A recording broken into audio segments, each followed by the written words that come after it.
7 ગુજરાતી ન્યૂઝમાં આપનું હાર્દિક સ્વાગત છે। સમાચારની વાત કરવામાં આવે તો સમગ્ર ગુજરાત રાજ્ય માટે અને સુરત શહેર માટે ગૌરવશાળી સિદ્ધિ હાંસિલ થઈ છે। સુરત શહેરનો 12 વર્ષીય અવરણ્ય બેદનો જુનિયર નેશનલ કેટેગરીમાં આવનાર ઇક્વેસ્ટ્રિયન ફેડરેશન ઓફ ઇન્ડિયા દ્વારા ડિસેમ્બર 2024માં આયોજિત નેશનલ ઇક્વેસ્ટ્રિયન રાઇડિંગ ચેમ્પિયનશિપમાં ક્વોલિફાઈડ થયો છે। ઇક્વેસ્ટ્રિયન ફેડરેશન ઓફ ઇન્ડિયા દ્વારા 1 ઓગસ્ટ 2024ના રોજ બેંગલુરુ ટાઇલ્સમાં નેશનલ રમવા માટે ક્વોલિફાઈડ મેચ રમાઈ હતી, જેમાં ગુજરાત રાજ્યનો એકમાત્ર 12 વર્ષીય અવરણ્ય બેદનો જુનિયર નેશનલ કેટેગરીમાં ક્વોલિફાઈડ થઈને આગામી ડિસેમ્બર 2024માં યોજાનાર નેશનલ ચેમ્પિયનશિપમાં ગુજરાત રાજ્યને રિપ્રેઝેન્ટ કરશે। નેશનલ ચેમ્પિયનશિપમાં કુલ 29 રાજ્યના જુનિયર કેટેગરીના બાળકો ભાગ લેશે, જેમાં ગુજરાત રાજ્યને રિપ્રેઝેન્ટ કરશે સુરત શહેરનો અવરણ્ય બેદ।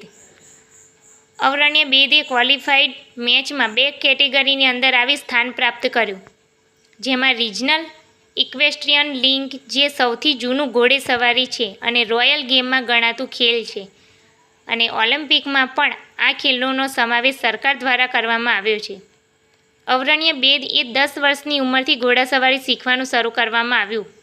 સુરત શહેરના સચિન હાઈવે ખાતે આવેલ સીબી પટેલ ફાર્મમાં આ રમત વિશે રીડિંગ બેઝિંગ કોચ ગિરવરસિંહ રાઠોડના માર્ગદર્શન હેઠળ અભ્યાસ અને ટ્રેનિંગ લીધી। ત્યાર પછી ગુજરાતના નારગોલ જ્યાં સી હોર્સ ઇક્વેસ્ટ્રિયન સેન્ટરમાં ઇન્ડિયન ઇક્વેસ્ટ્રિયન ઓલિમ્પિકયાર્ડ ચેમ્પિયન ઇમ્તિયાઝ અનીસના માર્ગદર્શન હેઠળ નેશનલ રમવા માટેની તૈયારીઓ શરૂ કરી દેવામાં આવી હતી।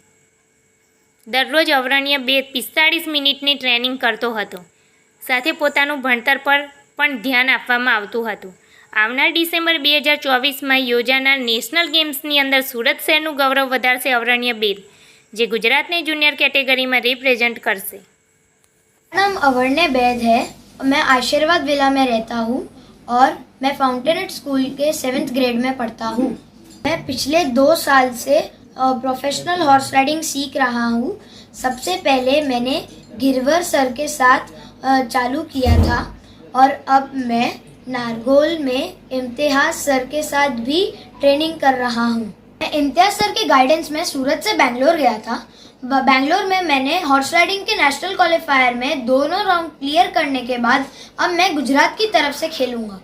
अब मैं नेशनल, इंटरनेशनल, एशियन गेम्स और ओलंपिक्स में भारत का नाम रोशन करना चाहता हूँ और मोदी जी से मेडल लेना चाहता हूँ।